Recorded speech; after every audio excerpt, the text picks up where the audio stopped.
Emmanuel, good morning. Happy Friday. My dear, and thank you for having me. It's a brand new month. Yeah. It is. And we thank God the month of September is over. Okay. I know October is bringing a lot of good stuff. Hey, the way you are smiling, I don't know. A lot of good stuff. Eric Mawuena Helen Ampofo also in the studio. Yeah. If you believe it, say, I receive it. I receive it. Okay. I receive it. Okay. That I must say emphatically, actually. You receive it. Yeah, I receive Did it. anybody, Emmanuel, wish you happy new month when the month started? You know it's a happy new trend. month. Yeah. They send you sometimes a flyer with some flowers, a happy new month. In fact, I receive a lot, especially Hey, from then your my bill loved is ones. hefty. Except I didn't get one from my dearest Helen. And Guilty as charged. Guilty as charged, yes. I received a lot. But from TV, I think Mahama didn't also send any. Yeah. We are on a campaign. Guilty as charged. We're on a special campaign when it comes to Happy New Month. I'll fill Helen you in. says Happy New on Month the back end. comes with billing. Yes. And you know, it's the birthday of Honorable Alan Tremantin. Oh, today.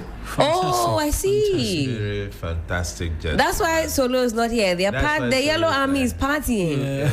Yeah. Okay. If you observe today, Uh-huh. you will not see the Yellow Army on any media platform. Oh. In solidarity with the celebration of the birthday of their boss. Oh, I see. Emmanuel, how do you get all this sweet, filler? How sweet and how beautiful. How do you get all this filler? Are you part of the Afro movement? They are my friends.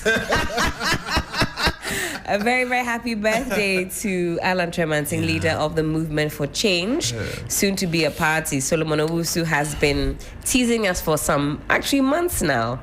So, Solo, wherever you are, we're missing you on today's discussion, but I understand that there's a serious yellow party that's going to be happening. So you are pardoned for the morning. Now, we have some issues tabled for today's big conversation. The first on the list is the President of the Republic meeting CSOs on the issue of Galamsey. And Mawuena, I'm not entirely sure what time that is slated for. It's 2 Maybe p.m. 2 p.m. today. 2 p.m. Okay, so we'll have to wait for those sound bites. I was hoping it would be a bit earlier because I'm really expecting, as CSOs was suggesting this morning, a very frank and open conversation. So, Emmanuel, my first question to you is, do you think we have been engaging in too much talk? That came up this morning as part of our discussions, that we know how to talk and talk and talk. It's time to do and do and do. My dear Helen, good morning once again. And very good morning to our cherished listeners. In fact, you are the reason we are here. And we really appreciate your time listening to us. Helen, it's a difficult one.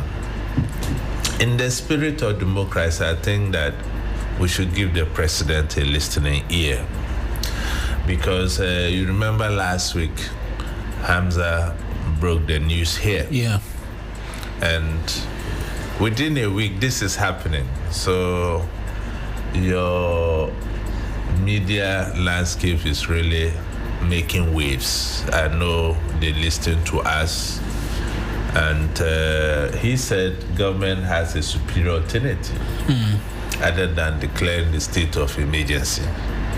So I think it's fair we listen to the superior alternative the president has for the good people of this country. Because we are all calling for a state of emergency. He's saying no, we've not gotten to that stage yet. I'm listening to a lot of my colleagues, the CSOs, who are of the view that enough of the talking, we have to get to the action. And if you look at the issue of Galamsey, my dear, it's with us, the food on our table. Maybe people think it's far away. The water we bring. In my place for the past 2 weeks, no water. If you want to trace the remote cause, it will be because of the turbidity level of our water. And if you look at the security dimension of it too, what we often fail to look at, and we are not serious about it, is the foreigners who are engaged in these activities. We did some research, and what we found out was quite alarming. You know, most of the Sahelian nationals are deeply involved in Galamsey in this country. Really? If they are not sponsors, they are directly used as laborers. So you ask yourself, what kind of profiling are we doing in these areas? Apart from the environmental aspect, these are the challenges that we have to confront with. The unintended consequences of this Galamsey is the violent extremist nozzles we are overlooking. And one may also ask, my dear Ellen, you see, NDC is forgetting something. I can say on authority that NDC is in power primarily because of the personal demeanor of the president, His Excellency John Dramani Mahama. And if you look at the record of this gentleman, even in opposition, he always admitted when his party was at fault. That is where he won the heart of the people. So in 2016, when he brought a certain posture, Ghanaians began to question whether this is the John Dramani Mahama they knew. You saw the consequences that befell the party. That's right. He went back to the basis to reconnect with the people. What did he do? He sincerely admitted his fault and apologized to the good people of this country that indeed have erred. Now you have an opportunity, and to me, I see his current presidency as a legacy presidency. He has to leave a legacy and exit. That's right. And the good people of this country are calling for a particular thing. We are not saying that declare the entire nation a state of emergency, as some people are trying to look at the constitutional dimension and stuff, as I heard the chairman of the National Democratic Congress, Asedu Nketia, erroneously portray. In security parlance, why do we declare curfews when there are emergencies? Is that not it? What we are saying is that declare a state of emergency around our water bodies and our forest reserves. I don't think this is a difficult thing to do. Declaring those areas a security zone has been what we have always done. Because if you look at the Constitution, our water bodies and our water reserve has always been security zones. So this intervention is not even a new intervention. It's not a new intervention. Our water bodies and our forest reserves have always been security zones. Otherwise, why do we declare such areas as forest reserves? Why do we do that? And you see, if you listen to the Ghana Medical Association, it's so alarming. They are lamenting about strange diseases they are discovering. They are lamenting on new form of cancers they are discovering. And our health infrastructure is not robust enough to take care of these emergencies. So why should we play with our lives with economics? The balancing act has to kick in quickly. What is the use of life? What is the use of economics when we are all dead? If you are not alive, can you engage in comments? Can you even feed? Or if you are not healthy, what at all can you do to help this country? So to me, until we hear from the president today, if the conversation is that they want to convince us to understand their initial stand of security zones, then this meeting is a waste of taxpayers' money. But if they are bringing alternatives apart from what we know, that is perfect. Okay. We will interrogate and see where to put the things right. People are talking about the law, declare state of emergency and things. Mawuena, the law was meant for the people. Is that not it? Right. or someone will say the law is meant for the people. If I am not alive today, what is the consequences of the law? Whom are you going to apply it on? Right. So one precedes the other. So it's a commonsensical approach. We have to look at this existential threat that is facing us. Or we want to wait for an environmental apocalypse to happen, and then we are all scratching our heads. And look, government cannot do this alone. Right. We have to involve our chiefs.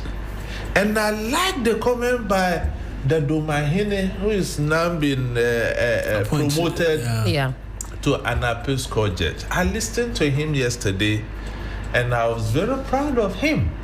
He said, look, chiefs must help government to combat these menace because they own the land and they allow people to enter this land. He used his own place as an example. Doma, if you come there, you get you arrested.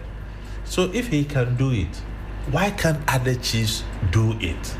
Let's even use Asantehene as an example. Mm-hmm. When we celebrated Asantehine's funeral, there was an order for people not to come out on a particular day. Did they obey or they didn't obey? They obeyed because there was enforcement. Yes. In fact, they dared not come out. So are you sure if Asantehene, with the enormous power that he has, if he should declare the entire Ashanti region a no-go zone for Galamsey, anybody would dare go there? So our chiefs, we revered you. You are the moral authority of our traditional values.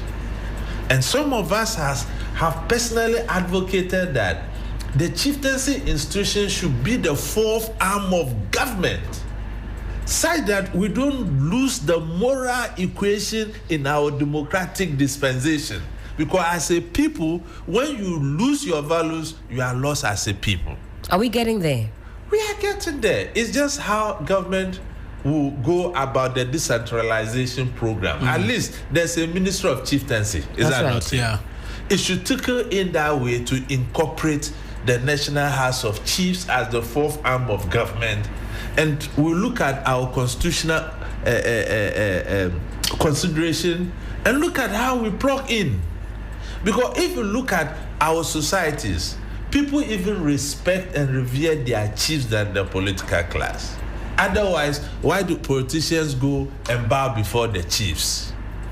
Why do they do that? Even if you go back to history, when the British came to rule this country with the indirect rule, what did they use? They used the chiefs. Yeah. They themselves realized that they couldn't have done that on their own.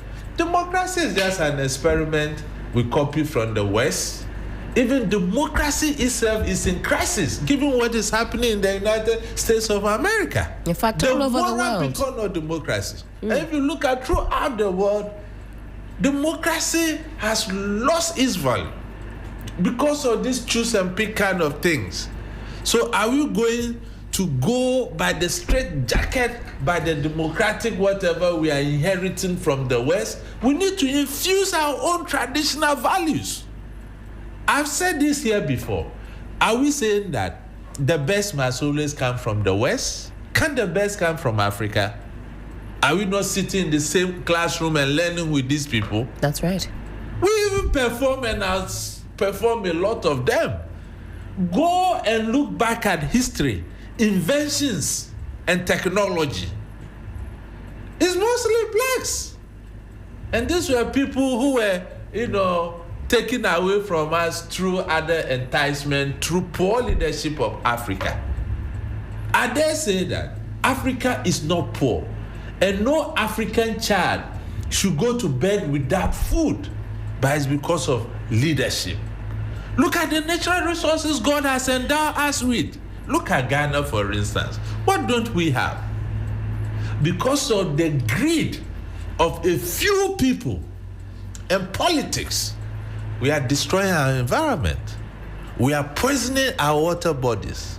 And this one too, we want the Westerners to come and tell us that it's not good. Stop it. Now, Emmanuel, when it comes to this issue of declaring a state of emergency, in recent times we keep hearing that we could potentially see some excesses.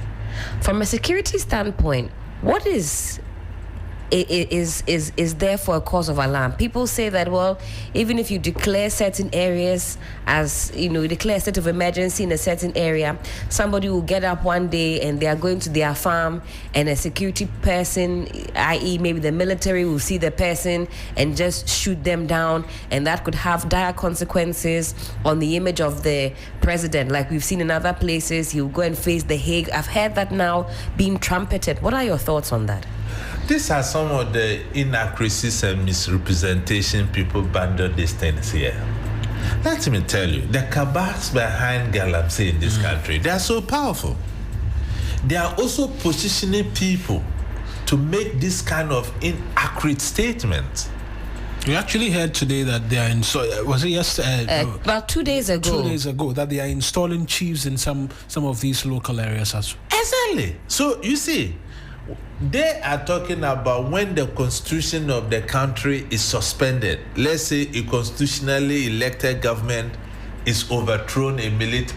We are not talking about that.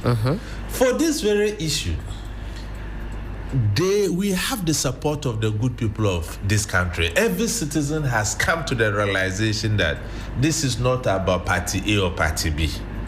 It's about our very existence. When you declare state of emergency on our water bodies and our forest reserves, how is this going to trample upon the rights of citizens? Under normal circumstances, those areas are forbidden for certain activities.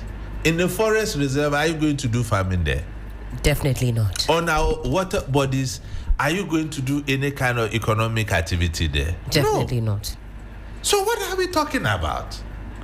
They say it will affect the districts around those areas. No, look, we are not saying that declare these areas a state of emergency in these areas in perpetuity. No. Some of us are even proposing 6 months. Within these 6 months, we can get everybody out, whether you are licensed or non-licensed. Then after that, government can start having engagement with stakeholders, review certain licenses that were issued. Look at the last 8 years. 2,000 plus licenses were issued. Who were these licenses issued to? And under what conditions? So if there's a state of emergency declared in these areas, everybody can come to base and this auditing can begin. Is that not it, and even before His Excellency Nana Akufo-Addo left government in his last days, how many licenses were issued? So we shouldn't pretend like ostriches, and we shouldn't think that fighting corruption in this country is easy. It's not. And the people behind Galamsey, a lot of them are not even Ghanaians. These financial engineers, this money is coming abroad. When the Chinese ambassador spoke, what did he say? That we are blaming Chinese for the wrong reason. Who invites them? Is it not Ghanaians? Because we don't have money. We go and bring them. They come and extract and take the resources away. Are we saying that in China they don't have those mineral resourwe China is one of the their laws. Rare earth minerals, actually. Yes, they enforce their laws. Why can't we enforce our own? In fact, Nkrumah and Co will be turning in their grave. Speaking of the Chinese, I recall maybe it would have been around 2022, 2023 when the Galamsey conversation was quite rife.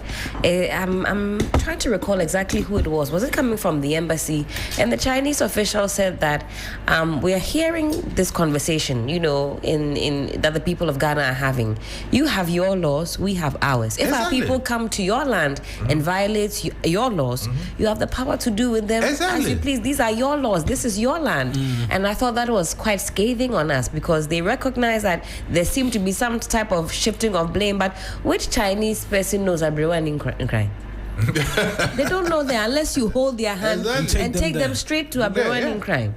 Now, this conversation that's going to be taking place at 2 p.m. between the president and the CSOs, I believe, is going to be a bit of a tete-a-tete. Yeah. They're listening to the president, and the president will also be listening to the CSOs. Really, what more can they add to the conversation? I think people say everything has been said. What are you looking for on the part of the CSOs? In fact, speaking to my colleagues, most of them said they have nothing To say. They are just going to listen to the president. Because all that has to be said has been said already. We have reached that tipping point. The president needs to take action. And you see, you talk and they'll put this task force and they will be doing selective arrests. Selective arrest? Yes. Is that happening today? That is what we are hearing. The NOMOS or whatever. NIMOS. They put. They are doing selective arrests. There are accusations and counter accusations. Already. So that's why some of us feel that any form of whatever they do, whether they term it, declare security zones, bringing whatever forces or whatever, is what we have done in the past. They say you are speaking from a place of trauma. Because what you saw in the last 8 years is what is informing you today. That in the past you saw Galamsey stop, Operation Halt 1, Halt 2, and maybe that is what is making you believe that this new dispensation will do the same thing to you. Look, when NDC was in opposition, what was their position on Galamsey? They said we had reached emergency point. Good. We had reached fever pitch, state of emergency. Exactly. They have been in government close to a year now. What have changed? I don't like the political equalization when it comes to serious issues that affect me and you. That is our very existence. That is why some of us, we have elected that even at the peril of our lives, when it comes to certain things, we say it as it is. We have to remove the nuances of politics and say the things as it is. My dear Ellen, let me ask you, in Ghana, when it comes to law enforcement, what is really working in this country? Law enforcement. Yes. When I talk about law enforcement, I'm looking at the entire facet of our dispensation. Look at how filthy our cities are. Go and look at the amount of money that has been voted into this kind of activities. Look at the indiscipline on our roads, from our drivers, and even the state of our vehicles that applies on our roads. Yesterday I was in Trotro. You were in Trotro. I was in Trotro What yesterday. were you doing in Trotro? Oh, look, my dear Ellen, in this country, if you want information, sit in Trotro. If you want, and there's a lot of chatter in the bus. I tell you, I was even fortunate to sit by a very beautiful lady. So I was really enjoying my time. And the information I was gathering, I'm telling you, the ordinary Ghanaian has come to that point. They don't believe in our political class anymore. And if care is not taken, it will go and affect the heart of our democracy. Don't be surprised at time no one will waste time to go and queue to vote. Because they will feel that the value is the same. You see MPP in opposition today, they are singing loud over Galamsey, what government need to be doing and not doing. When they were in power, we said some of these things. They didn't hear. Yeah. They were deaf. Now they are trumpeting them. And when Miraculous Abuaji and Co. tried to do a spin on him, they play back what he said when he was there. That's right. So this country, we may think that it's for the few political class or the rich ones. But I want to say this on record without any fear or favor that, look, if you make conditions only favorable to the very few and the majority are suffering, you yourself will become a target and you cannot even sleep in your homes. That is why it is good to make conditions favorable for everybody. Then everybody can go by his or her duty peacefully and sleep peacefully. Let me pick your thoughts on this, Emmanuel. This idea that we should follow the money. I was at a conference recently and I had a conversation with a few people that had attended the conference. I won't mention which conference it was. And they said, you media guys, you are missing a certain leg of the conversation. Are you asking maybe the Bank of Ghana to look into certain records and, are you following the scent of the money? Because it costs a lot of money to bring an excavator. Yeah. It costs a lot of money to bring mercury. We don't produce mercury in this country. We're importing it. Are we following the trail? Are we following the money? And what do you think makes it so difficult for us to do that? We're not saying that, we need to be prying into the private affairs of people, but certainly there are certain kinds of purchases and amounts that should send some alarm bells going. We know you are into this business. All of a sudden, we see that you are now bringing in a lot of different goods. I mean, there's some kind of forensic work or some forensic trick that we're missing in this conversation. How do you view that assertion? You see, it's just simply the lack of political will. And all political parties in this country are guilty of as charged. My dear Ellen, let's go back and look at our political finance in this country. The kingpins of Galamsey, they finance these political parties. I'm telling you. And people could not do or stop it primarily because of that. NDC is pussyfooting on this matter because of that. When we say that, what because evidence do we have? I've been told from Credibly? my insider. I've been told from my insider that for the first year, you are allowed to do whatever you want to do. But after 1 year, they are going to clamp down seriously. So if get what you can get. That is the information some of us are picking. That is why the government is pussyfooting on this. Allegedly. That's why I said Intel. Intel could be true or false. Otherwise, I don't see. And look, we digitize our financial system. Under the previous government, what people didn't know is that at national security, right, there were dedicated officials assigned to the various banks to check the inflows of money in and out of the country. If certain inflows weren't right, they flag it. So, to your question, yes, if we have all this in place, why can't we enforce it? And you realize that in this country, even though we digitalize our financial system, people who are engaged in some of these activities still want to deal in cash. Look, if national security wanted to really work, do soups in people's homes, the amount of money they'll find in their homes, it will amaze you.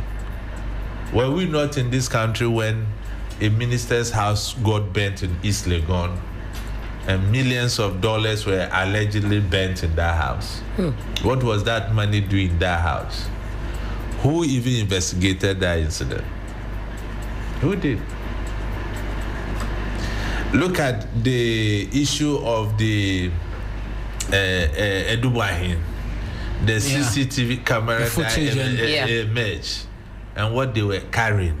So in this country, just the lack of political will. And sometimes I dare say that democracy is not good for Africa. Or should I say power is not good for we Africans.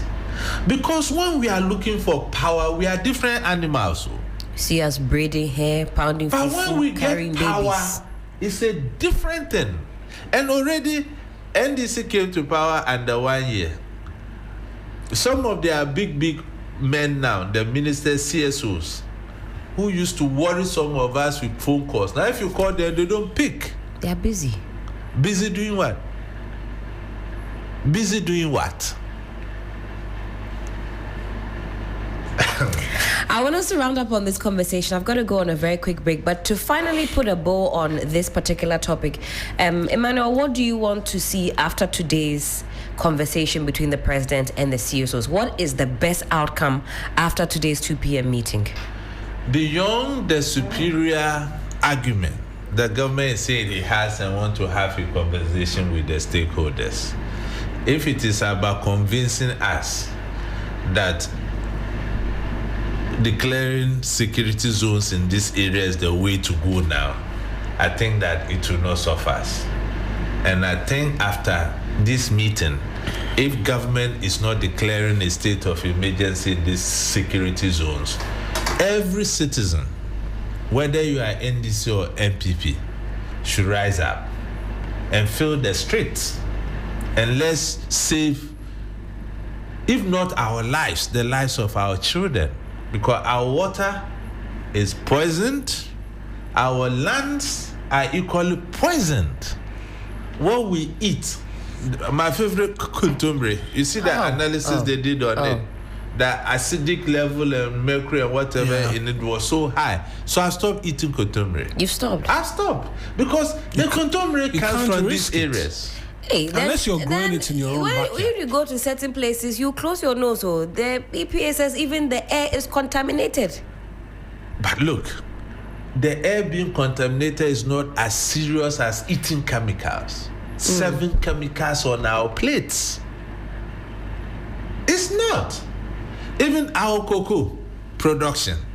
We are talking about increasing farmers' prices and stuff like that. That's is that right. not it? That's right. What is the use of those increases when our cocoa will soon be downgraded in the international market because of the activities chemicals? of Galamsey? Because we produce one of the premium cocoa in the world. Unfortunately, Ecuador has taken our path. They are also producing the same premium cocoa, and they are in poor position to overtake us. And the difference is that they are doing it in a sustainable manner. We are not doing that here. Even people are cutting down their cocoa trees to grow to do Galamsey. Can you imagine that? And we are talking about forests. So now, this Galamsey thing could bring us immediate relief. Are we talking about the future? What has been the backbone of this country over the period? Is it not cocoa? That's right. So we have to do a balancing act here. So the president meeting essentially today must be 2 things. Either they have a superior agreement other than the state of emergency, or the president will admit that he's going to declare a state of emergency. And look, the last time they did the demo against on the Galamsey thing, very few people came out. You mean the recent one? Yes. In fact, I asked attended. I myself think that there were Ghanaians, about 50 of us there. So I asked myself that Ghanaians, are we really serious? Why should we leave the fight of these serious menace in the hands of very few? These are issues in advanced democracy. The street will be full. It will be filled like you cannot even move left or right. So I will plead with Ghanaians. It's about our lives. Let's put the politics aside and look at how we can safeguard our very existence than talking even about our children. And for us, we have lost it. 24 after 9, this is still 3FM Sunrise on 3FM 92.7. We pause now for a quick break. When we come back, we'll get into the swearing in of justices of the Court of Appeal. We'll also talk about the reviewed cocoa price for 2025 and 2026. We'll also be joined by Julius Jima, Executive Director, Center for Economic and Financial Analysis. Don't go too far. This October.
Court, my lords and ladies, justices of the Courts of Appeal, honorable ministers of state, sorry, I should have acknowledged Your Excellency the Vice President, Jenana Opokwajimai, senior government officials, distinguished invited guests, ladies and gentlemen, family and friends. You know, I was remarking to Nana, I'm quite proud of this batch of appeal court justices because, and the reason is that out of 20, we have 9 women.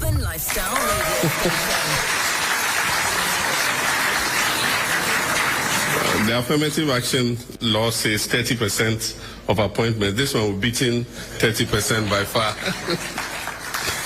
But thank you very much, and I wish to warmly welcome you to the presidency. It is with great honor and a solemn duty that I welcome you to the presidency for this important occasion, the swearing in of our new justices of the Court of Appeal. This is not merely a ceremony of robes and oaths. It is a more efficient and accessible to our people. The first is digitizing the courts so that adjournments and delays no longer frustrate ordinary citizens. The second is creating specialized divisions at the High Court and Court of Appeal to handle land disputes, commercial cases, and labor matters which too often drag on for many years. Introducing time-bound case management systems to ensure that justice delayed is no longer justice denied. Expanding legal and aid services to ensure that justice is not for the privileged or the wealthy, but the right of every Ghanaian. Strengthening judicial ethics and accountability so that misconduct and corruption find no place within our courts. These are not abstract promises, they are concrete steps that will make justice not only more credible, but also more hopeful. Let us remember that justice is not separate from development. Justice is the invisible infrastructure on which every economy, every community, and every democracy rests. Investors will not risk their capital where contracts can be overturned by bias and prejudice. Entrepreneurs will not thrive where land disputes trap them in endless litigation. Communities cannot live in peace where verdicts are held in doubt. And that is why the renewal of our courts is at the heart of our economic transformation. Our 24-hour economy, our big push infrastructure program, and our broader vision of shared prosperity.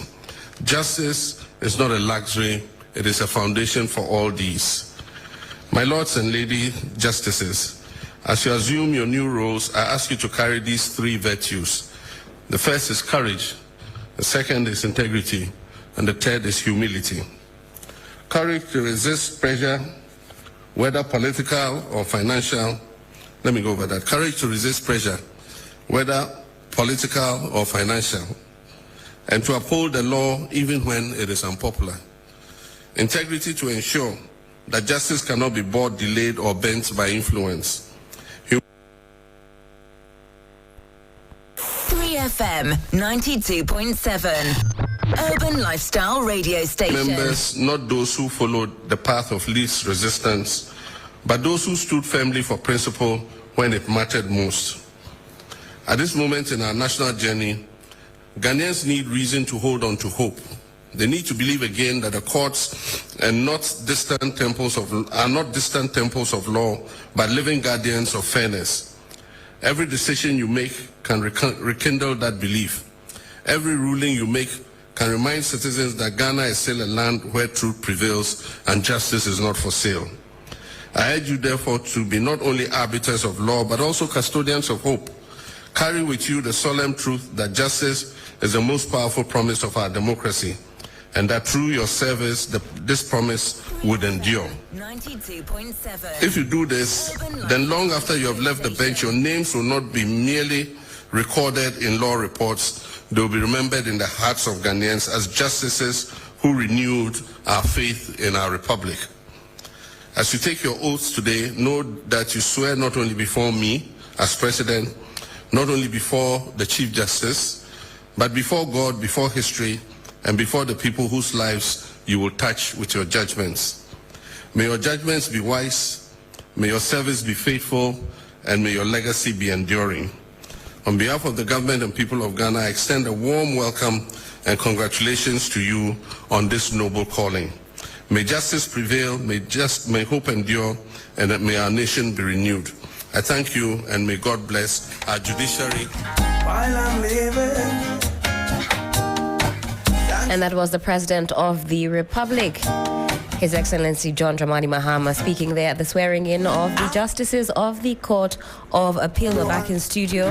Emmanuel Kuting is still here with us, as is Eric Mawuena Helen. There were those were some powerful words there from the President on what exactly he is looking to see or hoping to see from these newly sworn-in appellate judges. What did you make of some of the sound bites? He says that they need to be fearless in their dispensation of the law, without fear, without favor, and to let the people of Ghana know that justice is not a luxury.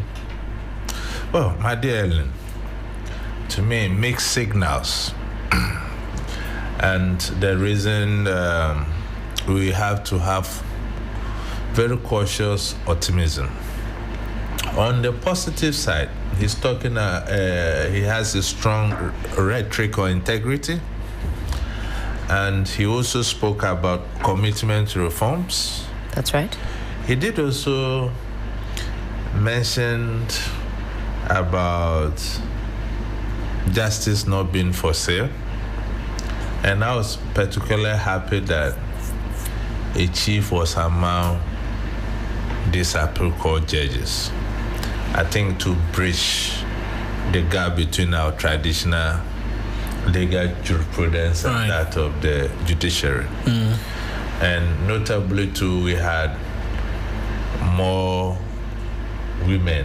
He was talking about the quota, and you know me, I'm an advocacy for women empowerment. That's right.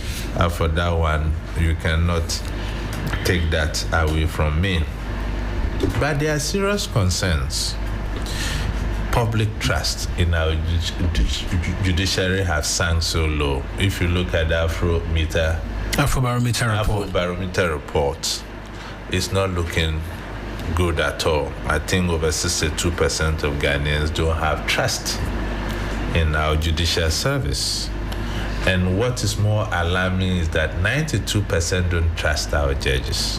That is quite problematic. In 2015, you remember that NAS expose. Indeed. Where over 30 judges were caught even negotiating the outcome of verdicts in court. And there's also the issue of political bias. And that is what is affecting us as a country, especially the Supreme Court, the apex of the court. It came to a time they used to call them unanimous 11 or unanimous 5 or so. Unanimous FC. FC, yes. Because you could predict the outcome of matters that was before the court. Based on who the political actors were. Exactly. And everything came to a crescendo when the number one gentle lady of the place, the former Chief Justice, was suspended for misconduct. So I think the judiciary is actually in crisis, and we need to look at how reforms can come in these areas.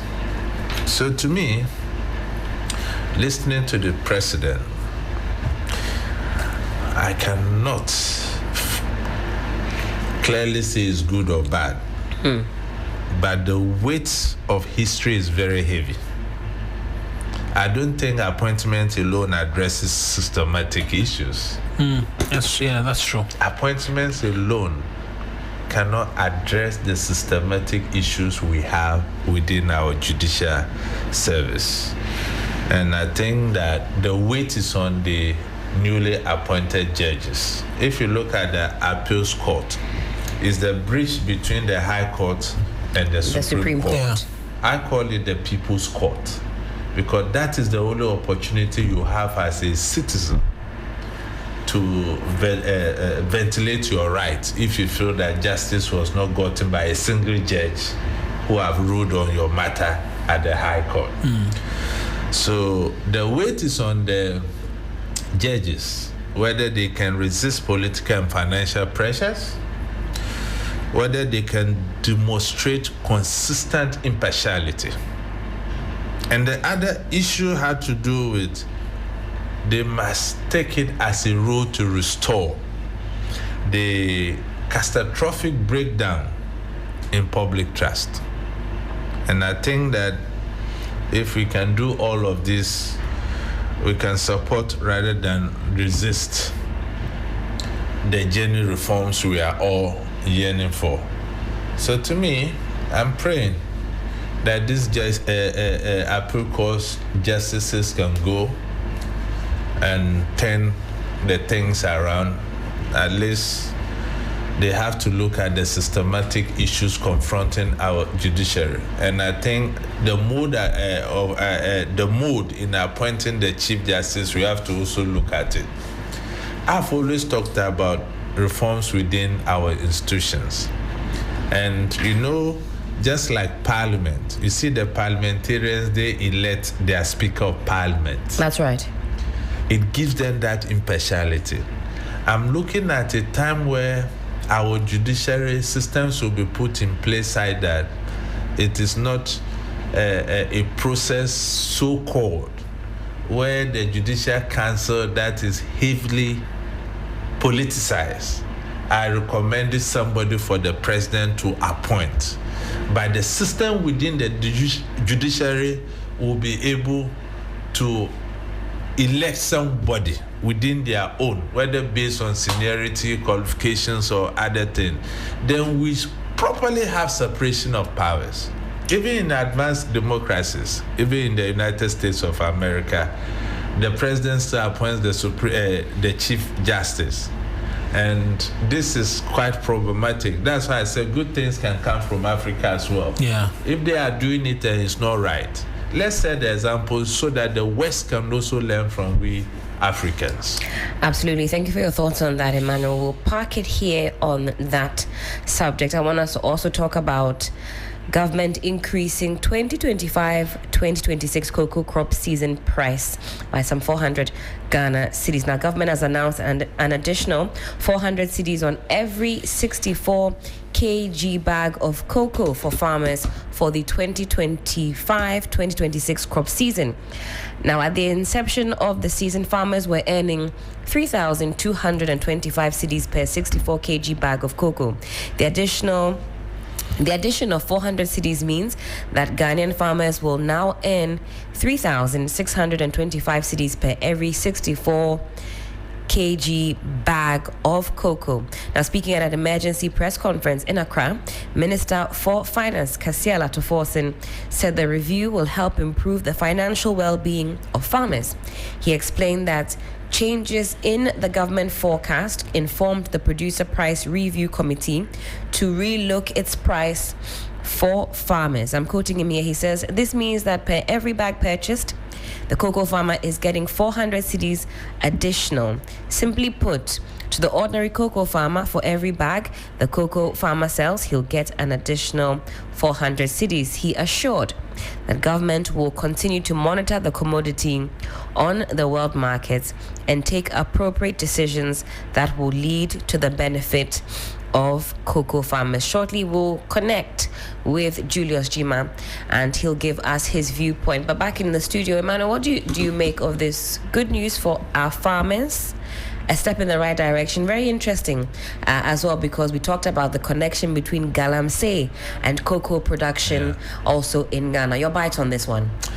In fact, my dear Ellen, once again, what is the use of this increment when our cocoa is under scrutiny at the international world market? And there are always hidden conditions when we are talking about these prices. Cote d'Ivoire has increased their own. They are at about just over 4,000 Ghana cedis. Yes. So Ghana is taking this step to measure up to stop smuggling. Indeed. Because most of our cocoa farmers are now smuggling our cocoa to Cote d'Ivoire to get bigger prices. But what we don't look at is the political dimension of these increases.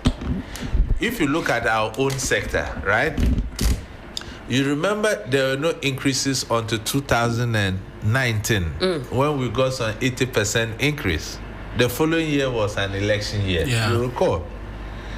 And it stalled. We didn't have any increases again until a year to the 2024 elections, so an increment came. Then NDC capitalized on that and promised a certain increment when they win power. In fact, their increment would have taken us to 6,000 Ghana cedis per 64 kg bag. That's the promise they made, actually. They made. And the opposition has been hot on their heels. Yes. So the cocoa farmers bought into it and voted NDC to power. Do you know why Cote d'Ivoire has increased their prices? They are going to elections next month. So it's a political spin to win elections. So if you want to copy price increases because of political expediency, we will collapse our system. So to me, there is a nexus between Galamsey and our cocoa production. We should rather focus on safeguarding our environment, then we can have an impeccable premium cocoa that the world will need than increasing prices when our cocoa is under scrutiny in the international market because of the effect of Galamsey and obviously the chemicals that are polluting our lands and water bodies and stuff. Certainly. Let me connect now with Julius Jima, Executive Director, Center for Economic and Financial Analysis. Julius, hello, good morning. Good morning, Helen. How are you doing? Happy New Month. Many happy returns. I'm fine, thank you. And you? Doing well. I hope October has started out strongly for you. For our cocoa farmers, they'll say that they're having a happy new month, well, depending on how we scrutinize this conversation this morning. But what is your economic assessment of the government's decision to increase the cocoa price by some 400 cedis per 64 kilogram bag? Helen, good morning to your cherished listeners and then viewers online as well. I think that from the economic perspective, definitely this is going to boost the motivation or perhaps the input that farmers are really putting into the production of cocoa. You know, it's an industry where several factors are affecting it, and you know, to be able to keep it alive, you need to really motivate the farmer enough to be able to bring you the produce so that we can sell it and earn our foreign exchange as the backbone of the economy, which, you know, cocoa has recently lost that particular title to gold as we speak. So I believe that the Minister of Finance and then, you know, management of Cocoa Board is really looking at that situation and make sure that whatever revenue that they get, they'll be able to apportion a greater part to the cocoa farmer so that the cocoa farmer will not be, you know, demotivated in producing cocoa for the country. Certainly. Now, we have members of the opposition party indicating or claiming that this price increment is a far cry from the promised 6,000 Ghana cedi per bag. How do you evaluate this from a financial and a policy standpoint? Is it doable, or was it a promise that was ill-informed because of what the NDC knew at that time, or shall I say what they didn't know at that time? Well, Helen, I would want to say that after elections, no campaign. We just have to go straight to, you know, working and making sure that we sustain a very, very, you know, historical, cultural, and then also an important industry for our country. Be it as it may, we are being faced with reality. No more politicking. We just have to go straight to the point and look at the real issues, you know, within the industry so that we can see to profess some solutions and then recommendation in making sure that the industry is kept alive. I mean, we have lived on cocoa industry for God knows when, since independent or even before independent, you know, and I believe that this time around, we are looking at the realities, the actual transaction, what is going on around the world, the news going on around the world, and what Cocoa Board currently is going through to be able to, determine a better producer price for the ordinary farmer. And that is what I believe our focus should be on. Yes, the political dynamics and then the political access is also there, but this time around, we can put that down and really look at what is happening within the industry and how best we can support government to be able to sustain the industry. It's not easy for government, I must say, at this particular time, to be doing the increases that is going on, because you are being driven by other countries also, increasing their pricing. That's right. Ecuador even trying to surpass Ghana as the second producer for cocoa. It's a worrisome. And, the real impact is that we are also being faced with a natural inherent risk, which is illegal mining and then the operations of Galamsey.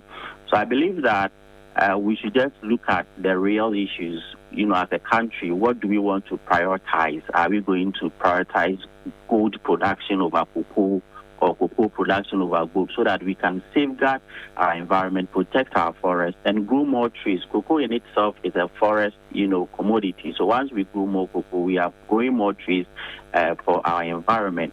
That is the hard decisions that government will have to undergo or really take for the country, so that we can know where the balance will be. I am in all support for cocoa production, and to the extent curtailing, the activities of illegal mining in Galamsey, because cocoa has enormous benefit for the country, and it is giving a lot of jobs, indirect jobs, to 1,001 companies we have in the country, local buying companies, and then transporters.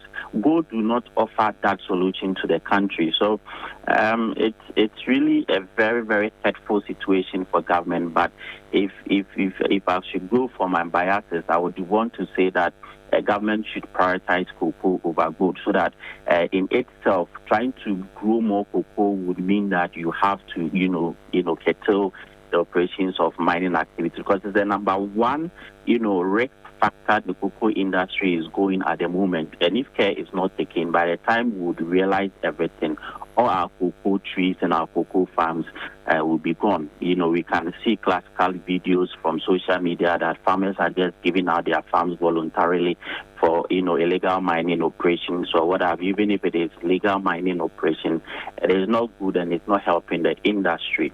And we know what government have benefited since Kwame Nkrumah till now. And we don't want to lose such a noble, industry producing a noble commodity for our economy. That is giving a lot of jobs, creating more benefit for companies and individuals and businesses. We want to protect that against, the expense of just having gold, and then that is it. So right. I believe we have to face the realities, ignore the politicking for now, and then let us go into the specifics and the realities, so that we can really find a solution into preserving the cocoa industry. Certainly. And Julius, my final question, and if you can answer in about a minute or so, I'll be very grateful. In the context of Ghana's broader economic challenges, how feasible would you say it is for the government to meet higher price promises without negative repercussions as the economy stands now? Well, that will be the relationship between farmers and then the government. Government should, move closer to farmers, address their needs, probably even look at their needs assessment through monitoring and evaluation, engaging the farmers on a quarterly basis, visiting their farms to make sure that farmers are doing the right thing. Let's not forget that we earn premium from our cocoa, and it is giving us an additional $400, which is LID, living income differential, to our cocoa farmers. So, the market really are concerned with quality premium beans. And when government is able to get more closer to the farmers, help them with their cultural and farm practices, making sure that they are getting the right application of fertilizers and insecticides and then chemicals, and then also creating an infrastructure, which is the transport system of the beans, the roads from the farm gate to the various, takeover centers from cocoa board, I believe that we can increase the production that we want to see. We have to move ourselves back to the million tons that we used to witness, if not even 800,000 tons. That is fine. And when that means we'll be able to get the beans to get the money that we earn on the market, and then we'll come back to pay back the farmer what is due the farmer. But if this natural processes is being impacted by an enemy, which is also something that the government is interested in, good production, then it becomes really a difficult one, because one is protecting the lands and the environment. One will have to degrade the land and also give away the environment. These are the things that government will really have to take a decision on. And it is only government that can take that decision as to whether the way we should go. But if cocoa and government gets more closer to the farmers, support the farmers to increase production, definitely we'll have more beans to sell. And when there are more beans to sell, the more money the country will earn, and the farmer income will also increase in that phenomenon. Julius, thank you so much for your time this morning. Always grateful for your expert opinion and analysis. Thank you so much for having me. Have a wonderful weekend. Julius Jima is Executive Director, Center for Economic and Financial Analysis. And we're wrapping up on our big conversation. But before I say goodbye to Emmanuel Kutin, there's a notice that we're getting from our Junior Doctors Association, Ghana. Mauna, will you do us the honors? Yeah, so they've served notice to withdraw their services. Over 200 doctors have worked 10 to 14 months without salaries. They say that there's been no explanation. We also have over 800 medical officers who've been awaiting posting for the past 1 year, 4 months, despite repeated engagement with authorities and goodwill shown towards the government. No solutions have been offered, and so they will proceed effective Tuesday, October 7th to Thursday, the 9th of October, withdraw all outpatient services, and then withdraw emergency service from Friday the 10th of October until further notice. However, inpatient will continue to be managed until discharge, but no new cases will be admitted. Is the latest from the Junior Doctors Association of Ghana.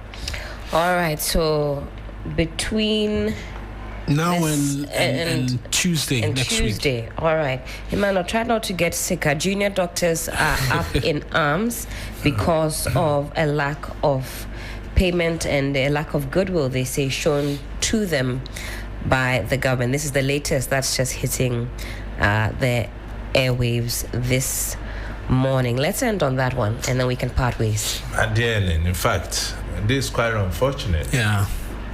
I don't know the priority of our government. And when I say our government, not this very government, over the period. If you look at other jurisdictions, they prioritize essential services. And nurses, doctors, teachers. In other jurisdictions, they don't joke with them. But over the period, under our fourth Republican Constitution, they had to come to the street before they get what they want. What is really happening? And there's context as well, because yesterday nurses were on the streets. That's they said right. They had not received some monies, and the one of them was crying. So is it the case that they don't get clearance from the finance ministry before they engage these people? It shouldn't take this long. So, well, we live to see. We pray we don't force it. But in fact, some of us are catching colds already. Oh, man, stay far away. But it's catching cold. Eman, you've got to run away from the studio. Always a pleasure to have you. Good to see you as well. But 2 minutes to the top of the hour.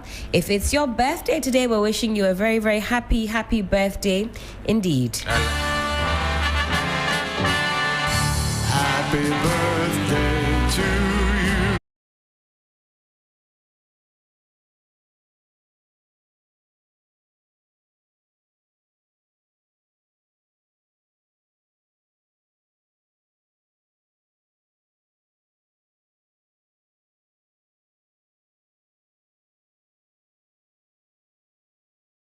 We've got a happy birthday going out to Queen Fina.